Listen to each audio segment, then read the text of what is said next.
Welcome. Glad you came back for more of Meg's Mysteries. This is called Playful Things. Moving to a new place is always hard, leaving familiar territory. But my family and I are moving to a place I grew up and always thought was magical. Now we're making a long journey across the sea to England and my ancestral home. My name is Penny Langley Masters. My husband Ted and I, and my 3 children, Chris, Dan, and Suzanne, are crossing the sea to our new home. My grandfather George Langley left me the cottage on the Langley estate in his will. The cottage was my favorite place to play as a young girl, and it's larger than the house we had in the States. Our little family will fit nicely, and the kids will have their own space. What a lovely place for them to grow up. I always loved visiting here. It was a long trip, and the last time I was in England, I was only 8. But it left an impression on me. The manor house was so large.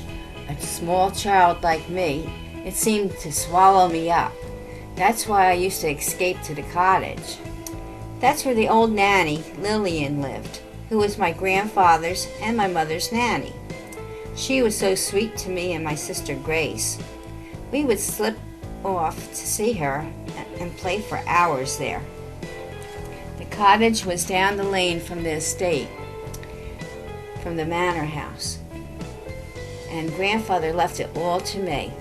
Nanny is long gone now, but he knew that I loved it. My parents and my sister didn't want any part of it, so it was mine and my family's good fortune. They received a large amount of money, and everybody was happy. I especially, now that I owned the place I loved. The manor house was left to my great aunt Jane, my grandfather's sister. Till this day, the manor house looms over the estate with its dark and eerie shadows, but the cottage is bright and cheery even now. My children are thrilled to be here. It's a magical place with its gardens, open area to explore and play, not like the city we came from. I think this is going to be great for all of us, a new life. My husband Ted is a writer and said it'll be a great inspiration for his books. I'm his illustrator, and I also am a photographer. This is wonderful for both of our passions. The only clause in the will was that I take care of my great aunt Jane every day. I must go visit her and spend time in the manor house. She was crippled at a young age, and she always lived there. She's very strict and set in her ways, and she doesn't care for children too much. But I take the little ones with me, and we keep them out of her way. They play in the old schoolroom on the top floor, far away from her room.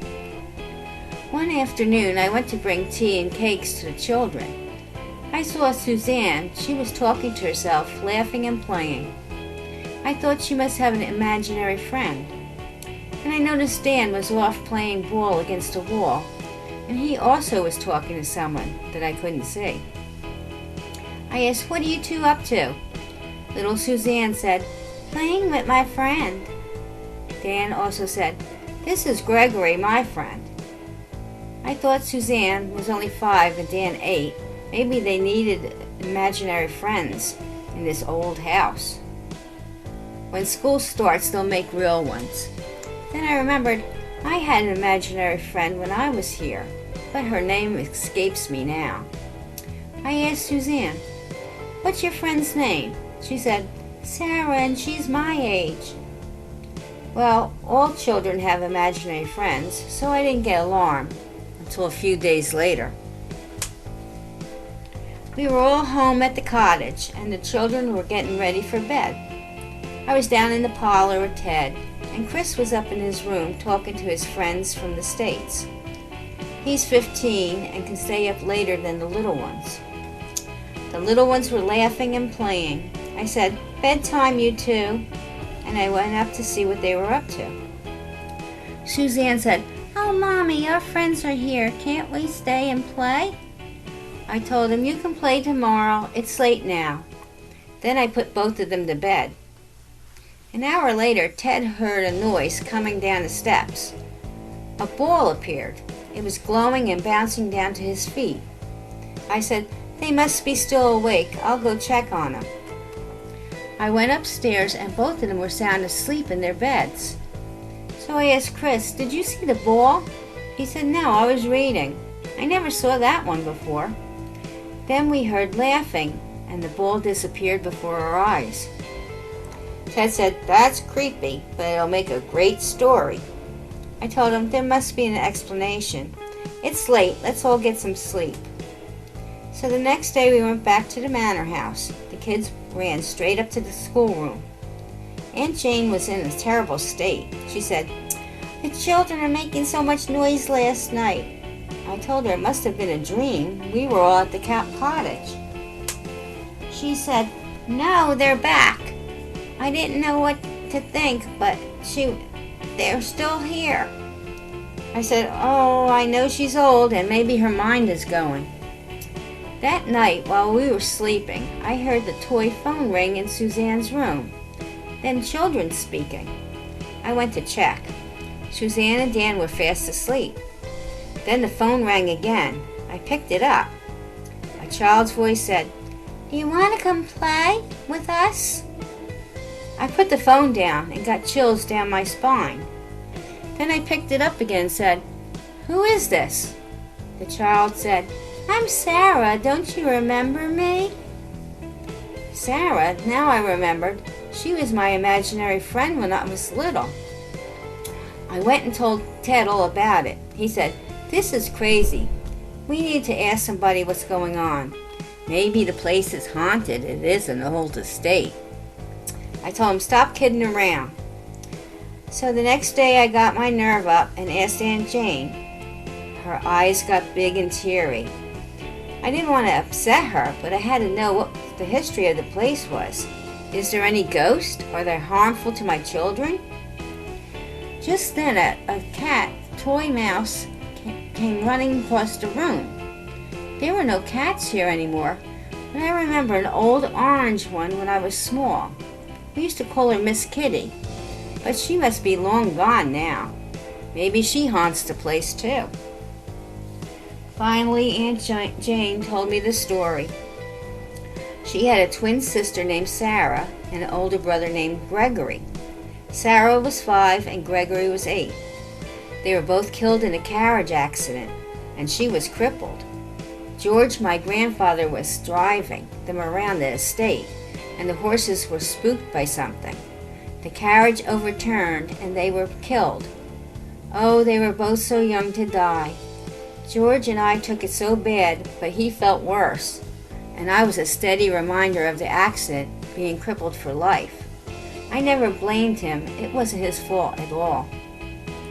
I used to think I heard them playing in the schoolroom, but everybody told me it's my imagination and my loss. They have been quiet until you came when you were a child, and now your children woke them up again. I went home and told Ted. He said, "It makes sense if you believe in ghosts."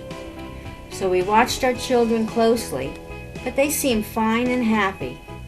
Even Chris was getting to enjoy his new home and eager to start making new friends from the village and the school. Suzanne and Dan continued to play with their friends, and a couple of times I can hear a cat meowing now and then, but no one else is around. And then I feel something rubbing up against my leg. So I just say, "Hello, Miss Kitty," and she purrs. But when I say bedtime, they all leave. All the ghosts go home. Aunt Jane is happy again. She can see them too. And I hear her say, "Oh, I've missed you too. Come out and play." Just like she's a small girl again. So I guess I really had a special friend way back when in my childhood, and now my children brought them back. We're one big happy family again. The ghosts are happy, and so are we. Ted is going a new way with his writing. He's doing short ghost stories now. This one will be called Playful Things. and he'll do more research around the area. They must have had many stories in a village like this. He'll collect them all and add them to our new real ghost stories, believe it or not. What do you think? Do you believe in ghosts? Thank you for coming by for more of Meg's Mysteries. Have a great evening.